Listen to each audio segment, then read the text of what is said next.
of the Independent Electoral Commission Law, Cap 69, after the bill for a law to amend the Independent Electoral Commission had passed through second reading on Friday, the 12th of April 2024, and was subjected to a public hearing on the 16th of April 2024.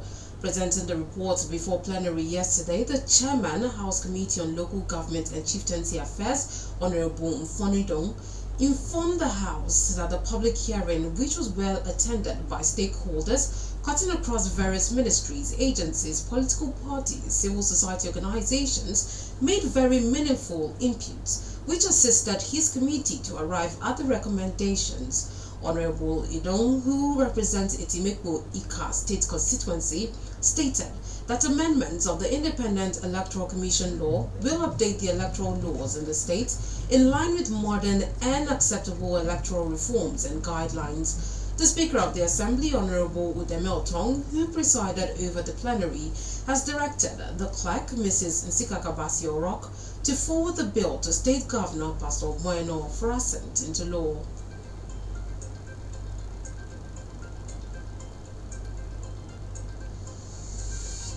Away from that now, the Senate panel probing the 30 trillion naira Ways and Means loans secured from the Godwin Emefiele-led Central Bank of Nigeria by the federal government says it will seek an extension of the time allotted for the investigation. At the inauguration of the panel on the 11th of March 2024, Senate President Godswill Akpabio gave the panel a 6-week ultimatum to probe the loans. The panel was also charged to probe the over 1 trillion naira Anchor Borrowers Program of the CBN under the immediate past administration, urging it not to leave any stone unturned. The panel, led by Senator Issa Jibrin, later said it had uncovered about 13 financial infractions allegedly committed in the process of obtaining the loans. The Senate also disclosed that it would summon the governor of the CBN, Olayemi Cardoso, and some directors of the Apex Bank, particularly those who worked with Emefiele.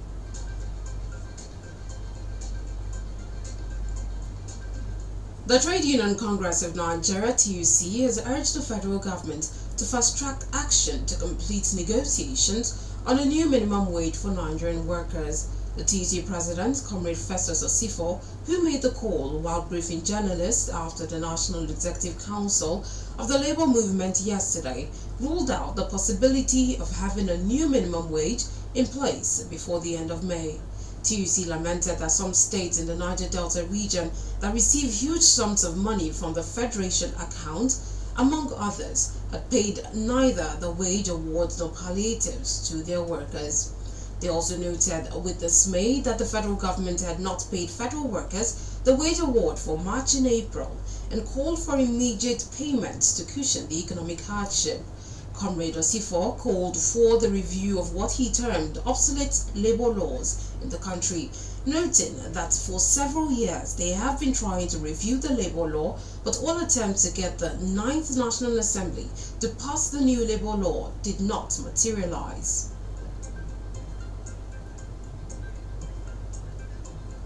The management and entire staff of Great Memories Media, operators of Memories Online TV, Memories Printouts and Memories 96.5 FM, sincerely appreciates His Excellency Pastor Moba Sieno, the Governor of Akwa Ibom State, the Deputy Governor, Her Excellency Senator Akonu Yangiyi, PhD, all members of the State Executive Council, His Excellency Udong Gabriel Emmanuel, immediate past Governor of Akwa Ibom State, Engineer Uwemo Koko, the CEO, Hensec Integrated Services, His Royal Majesty Oba Gbolahan Akombi Timson, the Oba of Bariga, Lagos, Akwa Ibom State Traditional Rulers Council, very special guest, management of NTA Uyo, NBC Uyo, NUJ Uyo, managers of radio stations, members of the press, Radio Callers Association, and all who found time to grace the official opening of Memories 96.5 FM and made it memorable. We say thank you for being there and partnering with us and making the occasion a huge success. You're listening to Global News on Memories 96.5 FM. We bring you more reports after the break. Stay with us.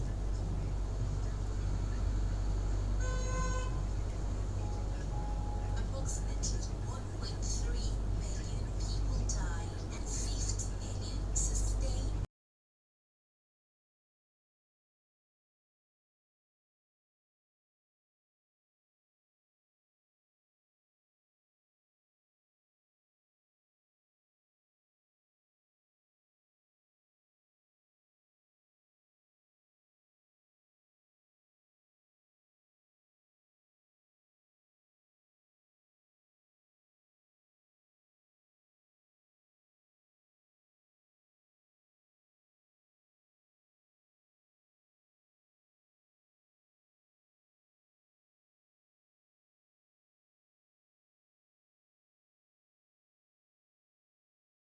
Global News on Memories 96.5 FM, and now we proceed to the rest of the news. On the foreign scene, former Kenyan Prime Minister Raila Odinga has said the history of Africa, the continent's heritage and culture will be major spotlights at the Festac Africa Festival, which will be held in the city of Kisumu in Kenya. Festac Africa says its vision is a profound commitment to celebrating, preserving and promoting African culture in all its richness and diversity. At the festival, which has a theme Sustainable Growth Trajectory for Africa through Culture, Trade, Travel and Tourism, Odinga is expected to lead an illustrious lineup of thought leaders and experts from across Nigeria, Ghana and the United States, among others.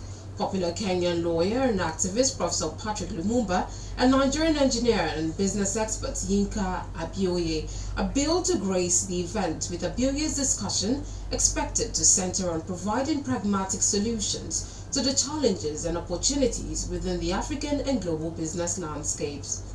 From the 20th to the 26th of May 2024, the city will play host to a prestigious gathering of esteemed personalities from across the globe, bringing a unique blend of expertise, passion and vision.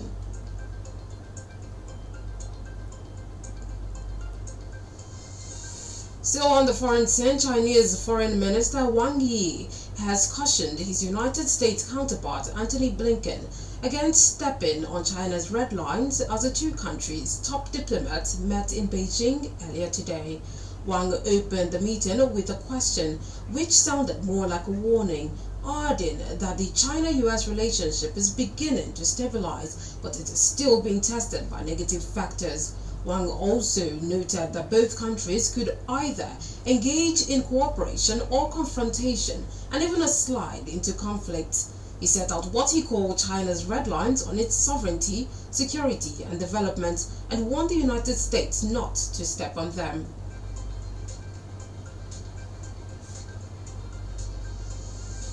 And now in the world of sports, Manchester City has thrashed Brighton 4-0 to move 1 point behind leaders Arsenal with a game in hand, but Pep Guardiola warned the top two could suffer setbacks like Liverpool have recently. City had the win wrapped up by half-time after Kevin De Bruyne planted a superb diving header high into the net before Phil Foden struck twice, the deflected free kick and a ruthless finish into the bottom left corner with a Brighton mistake.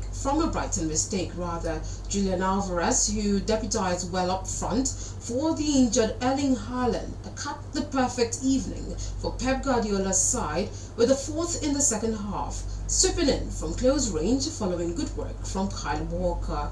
Manchester City are only the fourth side to score more than 4 goals in 4 consecutive Premier League games after Manchester United in April 2000, Man City themselves in May 2022 and Arsenal in March this year.